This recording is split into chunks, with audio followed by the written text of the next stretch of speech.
Bonjour à tous, c'est encore Basile Luminus. J'en viens donc à la partie la plus importante de mon travail et de mon site, c'est la conclusion.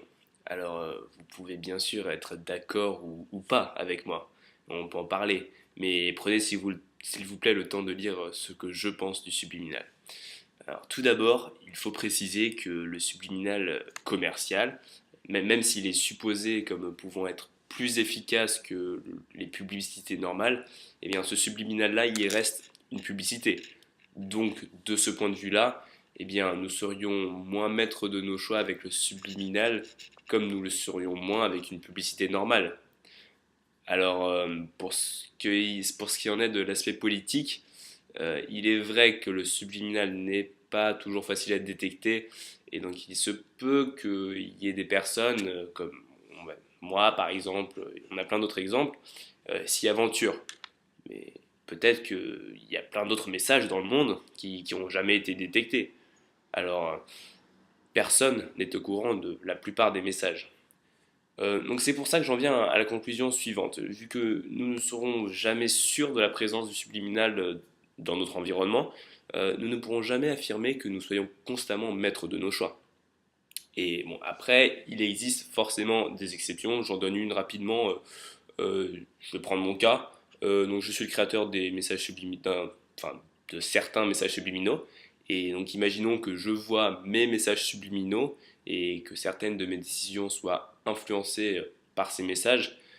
Eh ben, c'est moi-même qui insère des idées via le subliminal dans mon esprit. Donc je suis maître de mes choix. Mais bon, enfin, j'exagère. Et enfin, d'un point de vue scientifique, je pense que je peux affirmer que nous sommes maîtres de nos choix, nous ne sommes pas vraiment maîtres de nos choix tout le temps, on va dire. En effet, l'inaccessibilité des messages subliminaux par le cerveau les rend incontrôlables. Si jamais vous êtes sujet à des messages subliminaux, bien sûr sans le savoir, eh bien, vous n'êtes pas vraiment libre de vous-même. Nous restons esclaves de la société subliminale. Alors, si le subliminal peut être volontaire ou pas volontaire, là c'est un cas complètement différent. Je vous ai expliqué qu'il y a certaines personnes qui utilisaient des logiciels qui permettaient, grâce au subliminal, d'arrêter une dépendance, la cigarette par exemple, ou d'autres dépendances, l'alcoolisme. Et donc grâce à ce subliminal, ils peuvent regagner confiance en eux-mêmes. Alors si on prend ce cas-là, l'utilisation est consciente et donc la personne reste à tout moment maître de ses choix et qu'il pourra paramétrer dans le logiciel.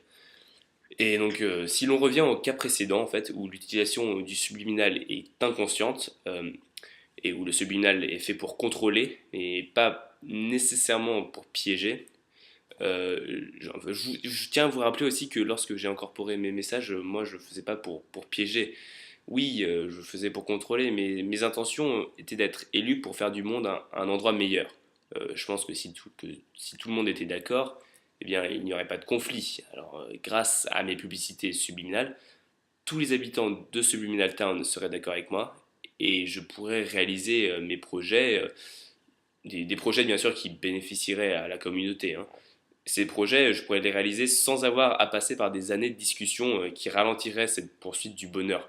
Je suis d'accord que le subliminal pourrait être utilisé à mauvais escient, et je suis donc d'accord avec les lois qui vont à son encontre, mais je voulais juste essayer quelque chose de nouveau dans mon projet de campagne publicitaire subliminale. Vous savez bien, qui ne tente rien n'a rien. On verra bien ce qui adviendra de moi, dans mon cas. Ah, et un petit dernier conseil pour la vie en général, les messages subliminaux sont partout, il faut que vous appreniez à vivre avec. Basile Luminus out.